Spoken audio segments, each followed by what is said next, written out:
প্রিয় দর্শক, আপনারা দেখতে পাচ্ছেন এখানে জিলাপি ভাজা হয়েছে। জিলাপিটি একটি ঐতিহ্যবাহী জিলাপি, কারণ এই জিলাপি সচরাচর কোথাও পাওয়া যায় না। এটি নিয়ামতপুর উপজেলার হাজিনগর ইউনিয়নের কাপাসটিয়া হাটে। এটি হচ্ছে মাসকালাইয়ের আটা কুটে যে জিলাপি করা হয় সেটাকেই বলা হয় মাসকালাইয়ের জিলাপি। তো এই জিলাপি পাচ্ছেন কাপাসটিয়ার সেই ঐতিহ্যবাহী হাট, যে হাটটির কত সালে জন্ম এটা আমরাও এখন খুঁজে পাই না, কারণ অনেক সম্ভবত ৭১-এরও আগে এই হাটটির জন্ম আর কি। তো শুধু আপনারা দেখতে পাচ্ছেন যে এই জিলাপি যিনি ভাজতেছেন ওনার নাম হচ্ছে রোস্তম আলী। উনি আজকের এই হাটের দিনে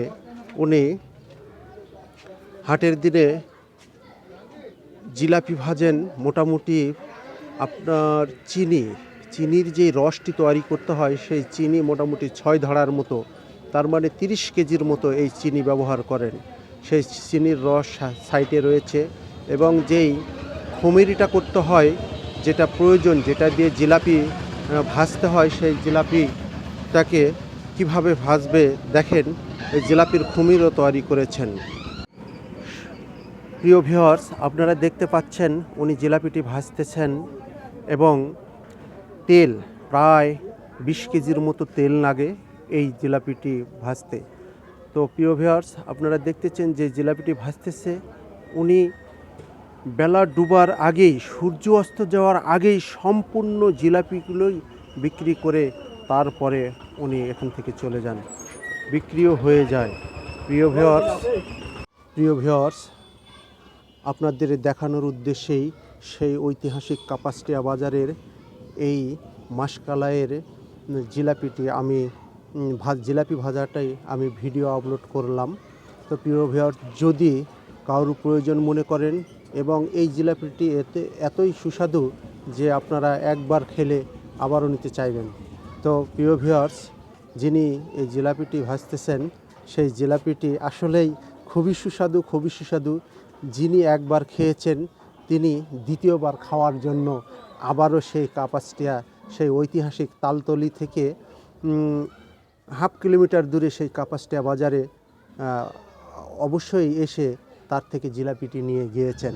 তো প্রিয় ভিউয়ার্স, আপনাদের সকলকেই অনুরোধ করছি, আমার চ্যানেলটি যেহেতু নতুন, তো এই চ্যানেলটিকে অবশ্যই সাবস্ক্রাইব করবেন, এবং সাবস্ক্রাইব করে পাশে থাকবেন। আপনাদের কাছে এটি আমার চাওয়া। তো প্রিয় ভিউয়ার্স, দেখা যাক আমরা কিভাবে এই জিলাপিটি তৈরি হচ্ছে সেই জিনিসটি আপনাদেরকে আমি ভালোভাবে দেখানোর চেষ্টা করছি। তো যিনি জিলাপিটি ভাজতেছেন ইনার নাম হচ্ছে মোহাম্মদ রোস্তম আলী সর্দার। তিনি এখান থেকে প্রায় ১ কিলোমিটার দূরে ওনার বাড়ি ১ নম্বর হাজিনগর ইউনিয়নের কুশমইল গ্রামে। উনি সেখানে স্থায়ীভাবে বসবাস করেন, এবং প্রত্যেকটি হাটে, যেরকম ১ নম্বর হাজিনগর ইউনিয়নের শিবপুর হাট, ১ নম্বর হাজিনগর ইউনিয়নের সেই ঐতিহাসিক কাপাসটিয়া হাট, এই হাটে তিনি এই জিলাপিটি ভেজে থাকেন। অবশ্যই আপনাদের আমন্ত্রণ রইল, আপনারা এই জিলাপিটি খাওয়ার জন্য অবশ্যই একবার হলো সেই ঐতিহাসিক তালতলির হাফ কিলো পাশেই সেই কাপাসটিয়া হাট, এই হাটে আসবেন জিলাপিটি খাওয়ার উদ্দেশ্যে। তো প্রিয় ভিউয়ার্স, আপনারা দেখতে পাচ্ছেন যে উনি এখনও পর্যন্ত জিলাপিটি ভাজতেছেন। আপনাদের জিলাপিটি ভাজার দৃশ্যটি আমি দেখাচ্ছি, উনি কিভাবে জিলাপিটি ভাজতেছেন। দেখা যাক, এই যে হাতের একটা নিপুণ কারিগরের মাধ্যমে উনি জিলাপি ভাজাটা ভাজতেছেন এবং ঘোরাচ্ছেন। দেখতে পাচ্ছেন আপনারা এই জিলাপিটা কত সুন্দরভাবে ভাজতেছে, নিপুণ হাতের একটি দক্ষ শিল্পের কাজ। তো ভিউয়ার্স, আপনারা দেখেন এবং উপলব্ধি করেন, এবং যারা অবশ্যই খেতে চান তারা অবশ্যই সেই ঐতিহ্যবাহী হাট কাপাসটিয়া বাজারে আসবেন।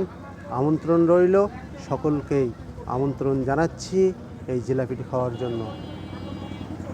প্রিয় ভিউয়ার্স, আপনারা দেখেন এবং আমার এই চ্যানেলটি নতুন, প্লিজ প্লিজ সকলেই এই চ্যানেলটি সাবস্ক্রাইব করবেন এবং লাইক কমেন্ট করবেন প্লিজ।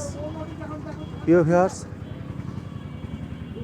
আপনারা দেখতে পারলেন যে কিভাবে উনি জিলাপিটি ভাজলেন এবং জিলাপিটি কড়াইয়ের মধ্যে গরম তেলের মধ্যে দিলেন। তো ভিউয়ার্স, এই জিলাপির উপকরণ হচ্ছে